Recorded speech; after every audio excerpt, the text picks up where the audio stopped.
Nos acompañan tres colegas, Héctor Ruiz, Mariana Steckler y Jorge Sansó de la Madrid. Empiezan por el mayor. Por la voz de la experiencia. Nosotros te seguimos después. No, mira, yo creo que realmente estamos en una crisis política. Es una crisis política muy importante. De los dos grandes conglomerados que tiene la Argentina, yo creo que hay una falencia de propuestas para la sociedad y una falencia que se representa en el hecho de que entre los dos, de alguna manera, con más años, con menos años, nos trajeron hasta acá desde 1983. Es decir, estamos en esta situación con una alternancia en los gobiernos. Por lo tanto, hay responsabilidades compartidas y fundamentalmente hay una responsabilidad del liberalismo económico en todo esto, ¿no? Más allá de lo partidario. Yo creo que los poderes instituidos en la Argentina son poderes no tan fuertes como para transformar la realidad, y que hay poderes, un poder real que es mucho más importante, que es mucho, que tiene más peso de lo que tienen las instituciones en la Argentina, y que eso determina que la sociedad le esté pasando muy mal, que estemos en un escenario de inequidad muy serio, muy grande, que yo no sé hasta qué límite se va a tolerar. Ese es mi punto de vista, ¿no? Mariana. Yo creo que distribuir las responsabilidades al mismo nivel, en un lugar y en el otro, le quita por allí el peso a lo que tenemos que discutir este último tiempo. Entiendo que la derecha se ha radicalizado y es como más virulenta, digamos, ¿no? Me parece que el peronismo está como más acostumbrado a ser señalado, observado, es el de la proscripción, de las bombas, del viva el cáncer, de lo que sucede ahora con la vicepresidenta Cristina Fernández de Kirchner. Me da la sensación de que la derecha está como más radicalizada en ese sentido. Y por parte de los medios, que también hablábamos esto fuera de aire, me da la impresión de que los medios tradicionales miran como con cierta impunidad cómo desde las redes y otras plataformas se habla con tanta virulencia, porque no está regulado, ¿no? Falta regulación en ese lugar, en ese espacio, y los medios se sienten más... y entonces, bueno, eso también empieza a reflejar por parte de la clase política algo que no debemos dejar pasar. Una cosa es que Juan o María, incluso esto también podemos señalarlo, ¿no? Cuando distribuimos en nuestros celulares y en nuestras redes cosas tan violentas, también podemos señalarlo como sociedad civil. Pero que un diputado o una diputada desee la pena de muerte de una persona o distribuya noticias falsas en sus redes, sabiendo la llegada que tiene, me parece que ahí tenía que estar puesta la mirada mayor. ¿Y cómo controlas eso, Mariana? Es decir, porque tengo entendido que el gobierno está preocupado también en este tema. Sí. Es decir, ¿cómo se controla esta idea? Se lo preguntábamos recién a los diputados si el avance tecnológico no ha favorecido, digamos, una simplificación de ideas, por un lado, y a su vez una gran confrontación política por dos frases, ¿no? Es decir, ¿cómo? Los discursos de odio no son nuevos, ¿no? Lamentablemente hay una regulación internacional y creo que acá también merece haberla, pero a lo mejor con más tiempo y con más profundidad, porque lo que ha sucedido fue realmente muy serio. Entonces salir tipo balas de fogueo no me parece. Sí. Ahora, ¿esto nos genera un grado de presión o puede generar un grado de autocensura el día de mañana? Es decir, no, ¿cuál es la labor del periodismo si a su vez no es un periodismo crítico, y cuál es el límite entre el periodismo crítico y llegar a la cultura del odio? Pregunto, a ver, Tony, ¿vos qué opinión tenés? Yo me inclino por pensar la cuestión desde lo semántico. El odio. Cuando vos vas a Alemania y le preguntás, no a un hombre de 70 años, a un joven de 30, 40 o menos quizás, ¿qué son los discursos de odio? No tienen ninguna duda. Te dice, son los que generaron las muertes. Es decir, me parece que estamos hablando tanto todo el tiempo de odio que corremos el riesgo de banalizar la expresión. El odio es un sentimiento. tan humano como el amor, como la ternura, como la ira. Yo no estoy seguro de que lo puedas arreglar tan fácilmente. Ahora, las discusiones políticas, ásperas, hasta violentas. En este país ha habido políticos que se han cruzado en duelos, se han desafiado a duelo y han ido a duelo. Acá hubo un político que fue presidente que llamó a su contrincante flojo de nalgas. Estoy hablando a lo largo de la historia, ¿no? Sarmiento en el Congreso le decía la oligarquía con olor a bosta. Bueno, a ver, eso son expresiones fuertes, desagradables, como les decía, áspera. Podáis estar más de acuerdo, menos de acuerdo. Yo creo que la forma no hay que perderlas. ¿Considerás, Tony, que la violencia y el odio está en la propia sociedad, obviamente?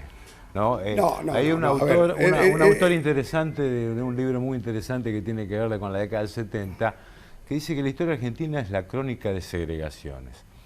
Unitarios y federales, autonomistas y liberales, peronistas antiperonistas, por eso digo que la grieta no es nueva. Antirigoyenistas, Boca River, ¿qué más querés? Ahora, ¿eso solamente pasa en Argentina? Y ojo con las regulaciones a la opinión, Porque, ojo con las regulaciones a las opiniones.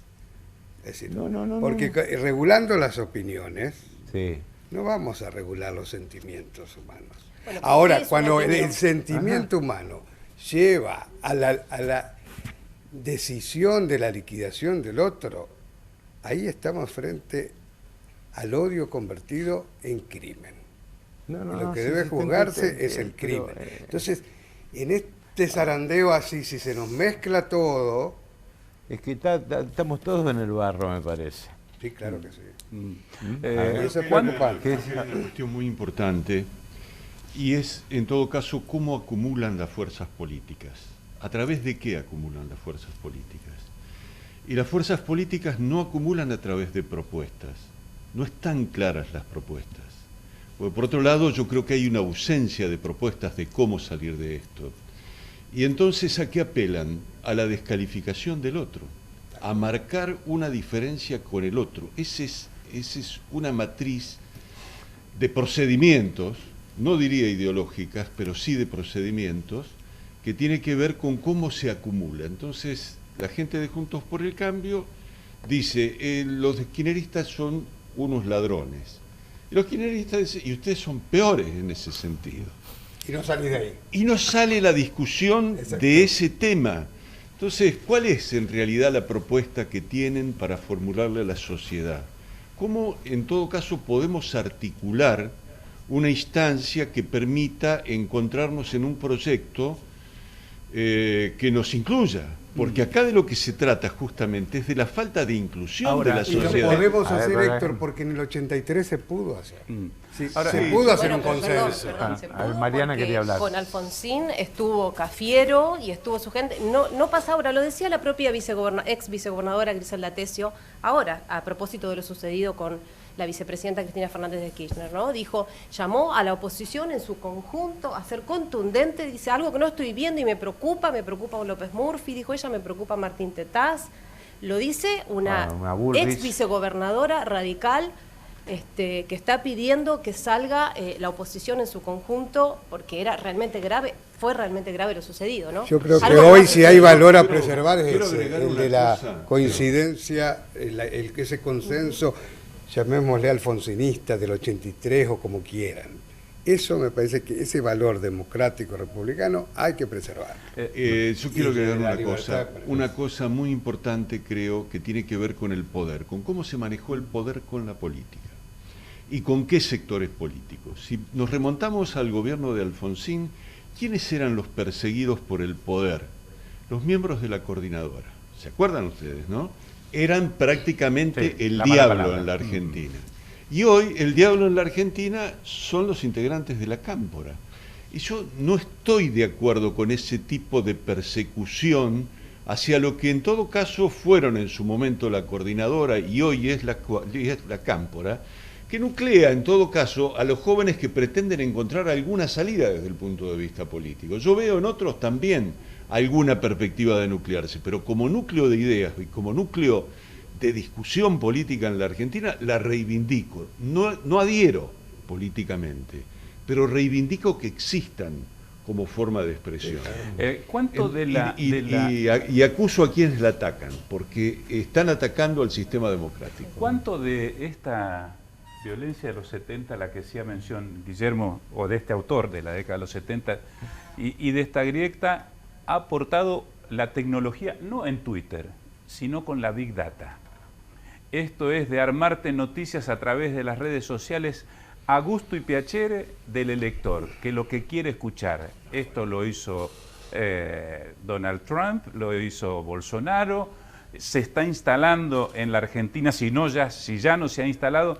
Digo, me apoyo en esto que decía Héctor, ¿no? De qué manera se acumulan los partidos políticos.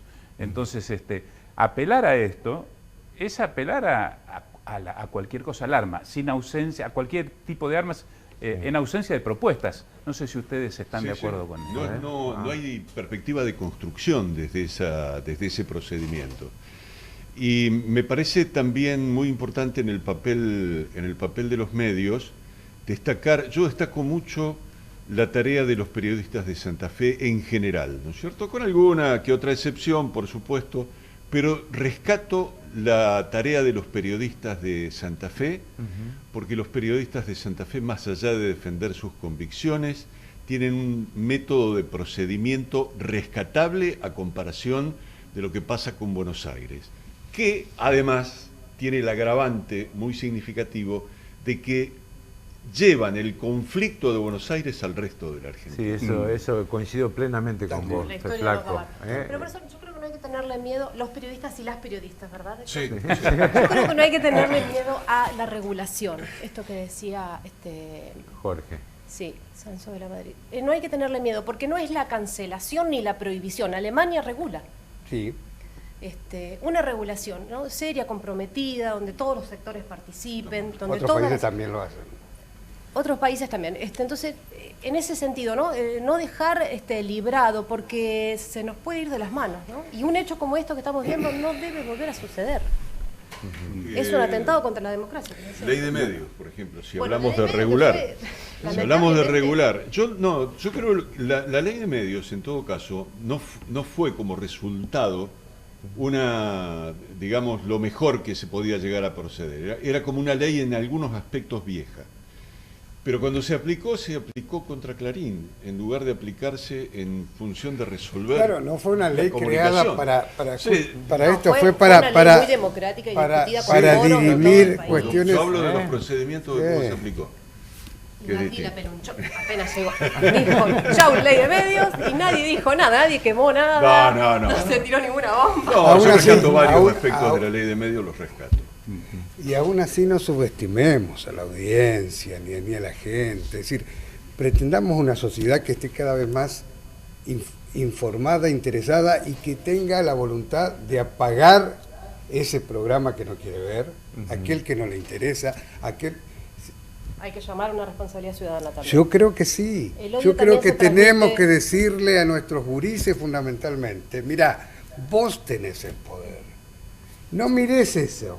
Sí, o dudá de lo que estás mirando. Sí, yo creo que hay que hacerlo. Los medios tradicionales. Lo miran entre... Bueno, entonces con más razón, ¿por qué perdemos tiempo hablando de los medios tradicionales? Porque nuestros políticos nos hacen... También van a las plataformas y a las redes, ¿no? Son fuente las redes para muchos, ¿te crees, Mariana? Yo no me son vehículos, son vehículos de transmisión eficaz. Una cosa es la postura personal. No fuentes. Mi hijo no mira tradicionales en los medios y se sabe el nombre, el apellido de todo. También que está en una casa muy Mariana, ¿qué hacemos nosotros como periodistas? Vos ves una noticia pero mira TikTok, mira YouTube. En las redes y rápidamente buscás algún medio que te genera un mínimo de confianza para ratificarlo. Eso es lo que hacemos nosotros, digo los periodistas. La gente no lo hace. Y de hecho tiene tanto recorrido las fake news Sí, como por sí. ejemplo la de este joven que aparecía en 2016 en un acto con Cristina Una diciendo, que es súper ¿vieron? La sumamente, diputada Amalia Granata lo trucada, dibujó, ¿no? Con una y falta bueno, de y hay seriedad, responsabilidad de de quienes responsabilidad. repiten eso, pero tampoco o sea, o sea, el ciudadano tiene otro nivel de responsabilidad o irresponsabilidad que tenemos que tener nosotros, Exactamente. Políticos y Exactamente. comunicadores. y Gracias. comunicadores. Gracias. Muchas Gracias gracias. a ustedes.